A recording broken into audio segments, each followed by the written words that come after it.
Bookies. It is the 8th of March, which is a Tuesday.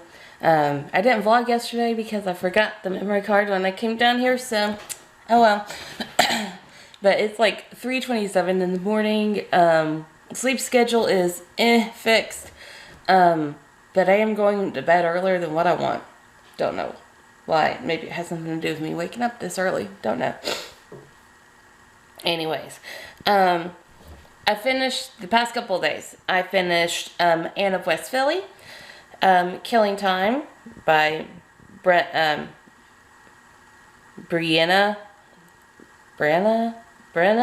I don't know. I can't pronounce names. I'm so sorry. Erhlich and The One True Me and You by Remi England. Anne of West Philly, 5 out of 5. It was fantastic. Like if you're an Anne of Green Gables fan, you'll definitely love this one. And like it's such a really well done story that like the graphic novel one that can talk to kids that are going through foster care system today. It's so good. Killing Time, it was a thing. I didn't like it. 3 out of 5 because the premise is interesting, and the podcast idea was interesting, but other than that, like, the characters weren't developed except for 2 side characters. The world building was blah. It was confusing as shit. Like, it was bad. And then The One True Me and You, 5 out of 5. It was great. I absolutely loved it. Pageant queen ex fanfic writer falling in love. Yes, please. And then I got a little bit more into Witchlings, and then I passed out. So I'm on page 222 out of 334. I'll finish that today. So I have an appointment, which is probably why I'm up. My anxiety's probably up. And I also get to read today. I got 17 pages into it yesterday, but the bestsellers in Riverview, I'm basically starting today. So yeah, it seems like it's, I don't know. It's going to be a day. I got this, 30 minutes on this, and I'm not waking up Ethan this early. He probably went to sleep like an hour ago. But I got this to do, I got chores to do, and then I got Instagram stuff to do. Appointments at 7:30, so I'm on a bit of a time crunch, so I am going to go and do some stuff, so thank you guys for watching. Hey guys, it is, I don't even know what date it is, March 9th. It's a Wednesday. It's 7:30 in the morning. I've been up since 5:30. Yeah. So that's better. I mean, I was still up at 3. I still woke up at 3, but it's improvement. I actually slept till 5:30. I went to bed at 10 too, so woohoo! We're fixing that. Okay, cool. I thought the battery was flashing. So I did so good yesterday, and then I had to do better today, but I finished Witchlings, which was good. 5 out of 5. Highly recommend. So much like Amari and the Night Brothers, and so much like School for Good and Evil. So good. I finished The Magical Girl's Guide to Life. It's so good. It's a self-help book, but like I think it would be really good for a good span of ages, like at least like 13 and up. Such a good book. And you know, it didn't even like, I thought like for a couple bits we were going to go into like the author's like business and her marketing and stuff like that, but no, we didn't. And it focused a lot on self-care. So improvement, yes. I like self-help books that do that, because a lot of them seem to be like, buy this vitamin and blah blah blah, and that's why I don't really read self-help books anymore. I've been burned by one too many of those. I also read However Long the Day, 4 out of 5. It is an interesting 1920s historical fiction book that is a retelling of The Prince and the Pauper, but with an Irish immigrant and a rich dude. So it was interesting. It was very fast paced for a 400 and something page book. It was very fast paced. It was kind of strange, but pretty good. I am still on the bestsellers in Riverview. I am 48% in, so I think I'm going to try to hit 80 during this. Not sure if I'm going to get to it. And husband is here today. You're not on camera, but what are you reading? Jacque 4 by Neal Asher.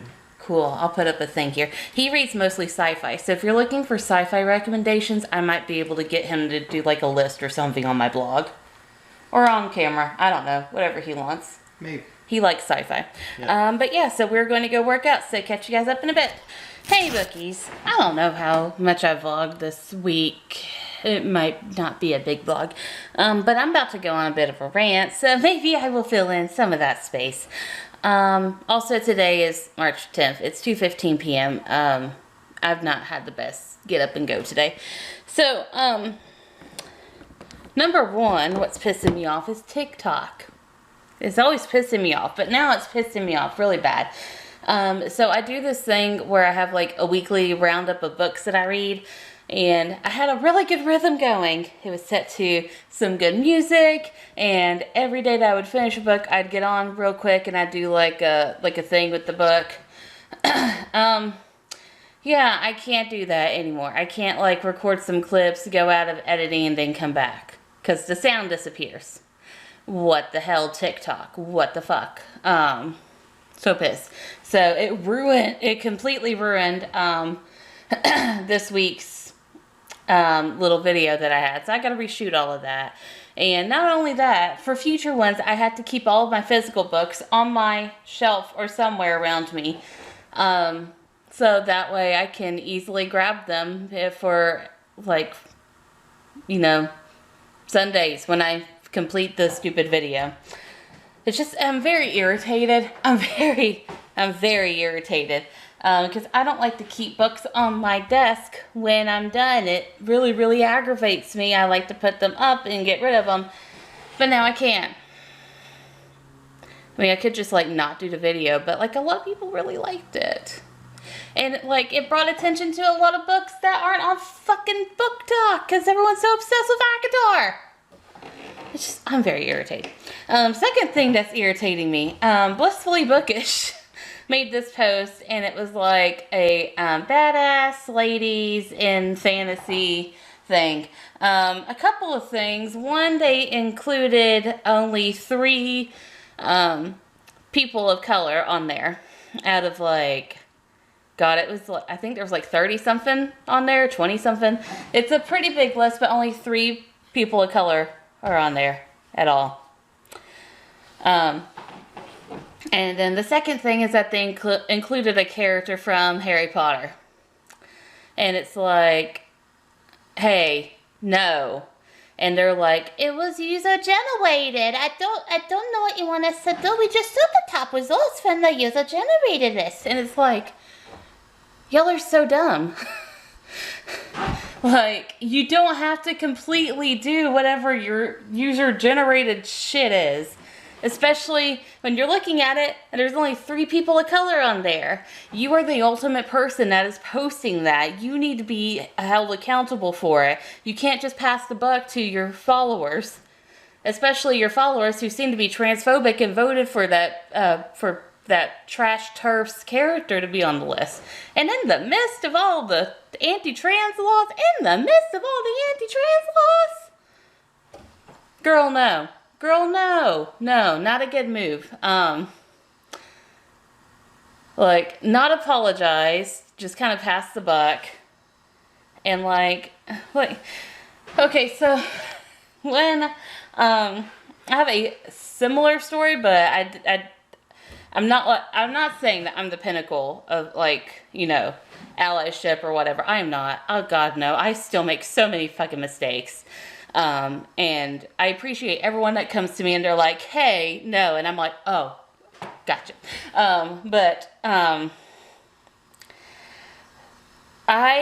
I used to run like a monthly book club, and I also used to ask, on polls, people to help send in books and stuff for the blog posts that I do. Now I just Google extensively. But, so, and I don't do book clubs. I should bring back book clubs. Oh my God. Okay, focus page. So anyways, so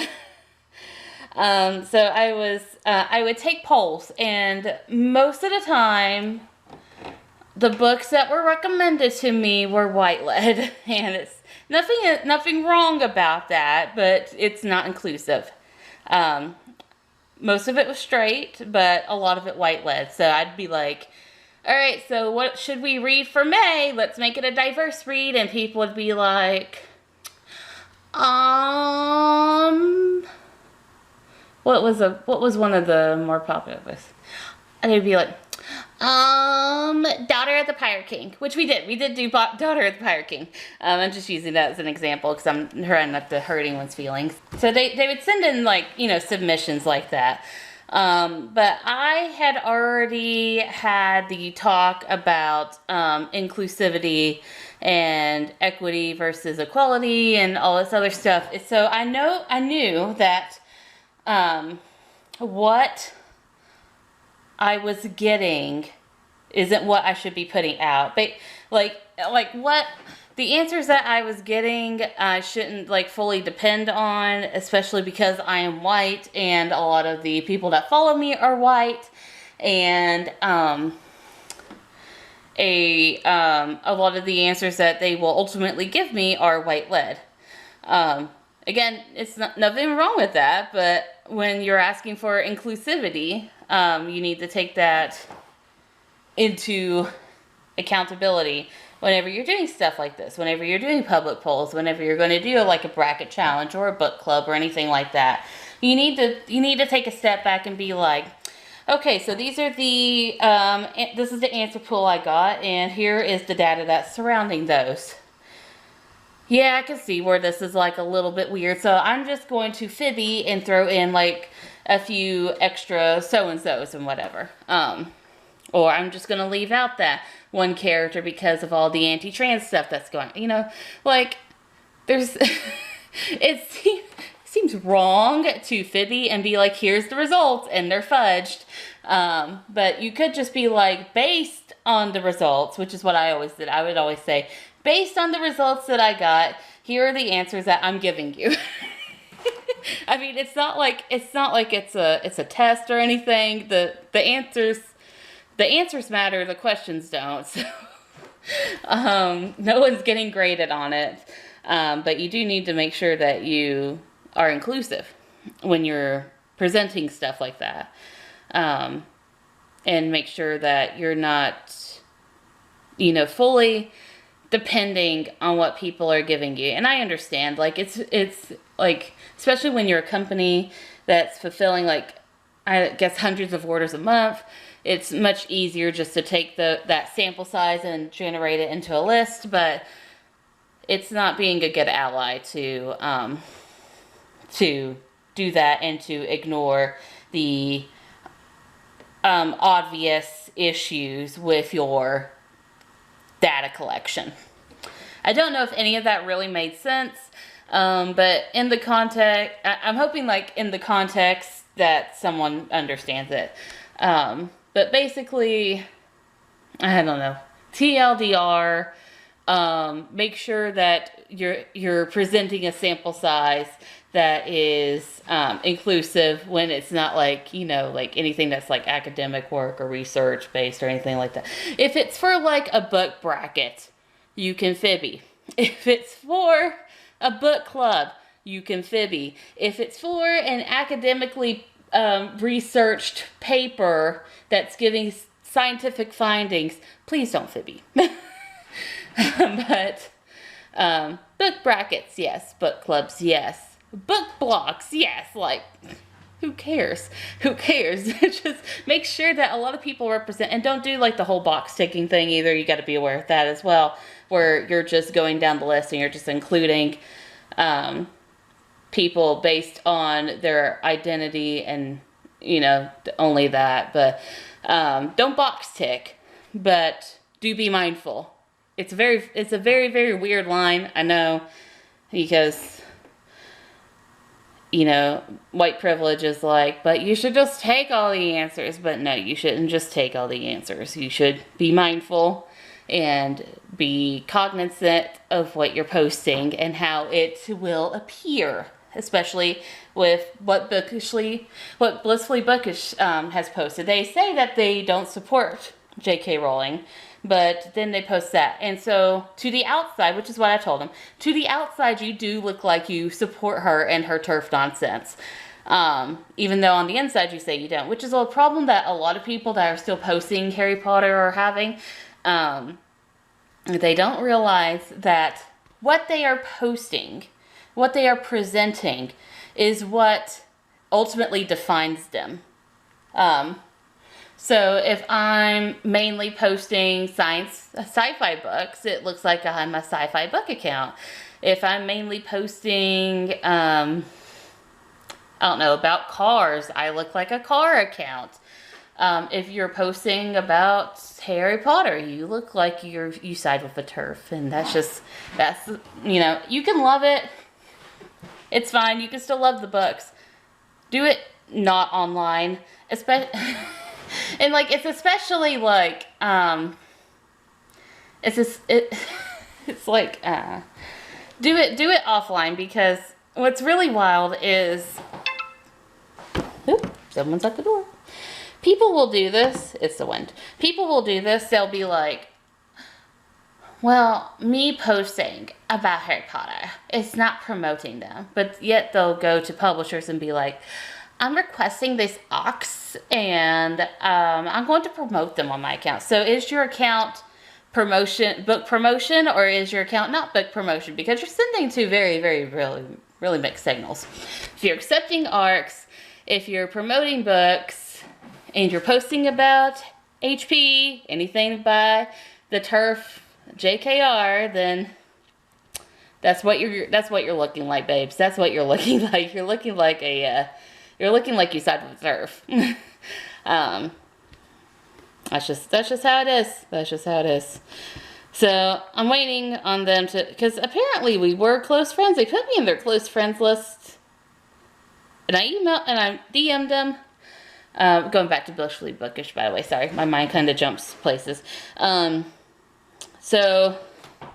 I emailed them, or not email. I DM'd them, and then they reposted someone's reel that was promoting them. But since then, they've been like kind of dark. They have posted a few things as well, but they're getting like a fairly good amount of comments calling them out. And also we're not going to talk about, oh no, they're getting called out. Like, no, that's not, getting called out is just a way to keep yourself accountable. If I didn't get called out for some of the stuff that I've posted or I've said, then I would not grow as a person. I would not know that hurts people because of the way that I was raised. I did not get some of the memos that, I should have got. Let's just be frank. So I would not get the same memos. So calling out people is not bullying. It's saying, hey, X. And then, like, don't respond with, but they, or, but this is. Just be like, you take it in, you listen, and then you accept it and do better. So I'm waiting for them to do better, but I don't know if that's going to happen. I don't know. Such a messy road that they've put themselves on. So yeah, so that is the little tirade. Thank you for coming to my TED Talk. That was a meme for a while. Does anyone remember that meme? Anyways, so I've actually finished 2 books today. I finished Blood Scion, and I finished Forward March. Blood Scion, 5 out of 5. Fantastic. So good. But it is YA, military, fantasy, and with a little bit of sci-fi in there. It's a really good SFF book. But that being said, the military thing, there is stuff about child soldiers. There is a lot of trigger warnings. I have a blog post up about it now. You can check the blog post link down there and then just search Blood Scion. It'll pop up. But please be wary of the trigger warnings. And it is a bit more adult in the YA section than I guess some other like sci-fis. But it is such a good book. So if you can read it, I highly recommend it. And it's so good. It's such a good book. Such a good book. And then Forward March. Forward March is a 4 out of 5, I think. 4.5 out of 5, I think. Such a good book. It's a lot about exploring gender identity, sexuality, figuring out who you truly are. In the background, the MC has very conservative parents. One is a Republican running for president. The other is a homophobic mother who is the dean of her school. And she's trying to figure out what she really wants. And it's such a touching story, and it's so well written. There are a couple of plot points, though, related to some racist comments that were said, and the mother herself, and a couple other points that didn't get really resolved, I felt like, in the end. But I also feel, I very much feel conflicted about that, because while that stuff didn't get resolved, not counting the racist stuff that should have been resolved, which is why I knocked off a 0.5. But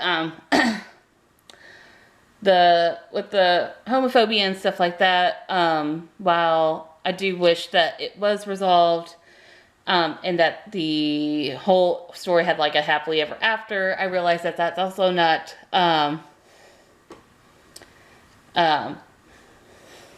what do I want to say? Possible. That's not possible for a lot of people, unfortunately.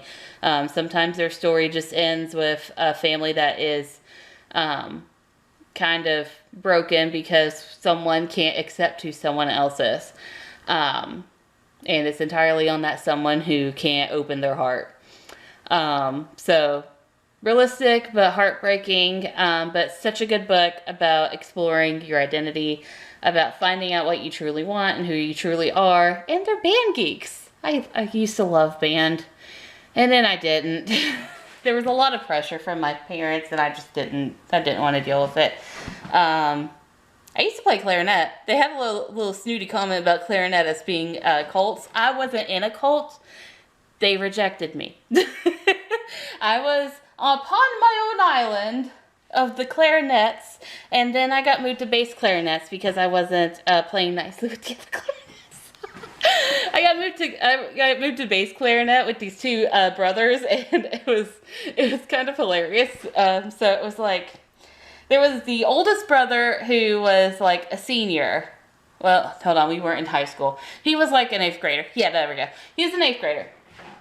I was a 7th grader. I sat in the middle of them. And then there was the youngest one who was a 6th grader. He was new.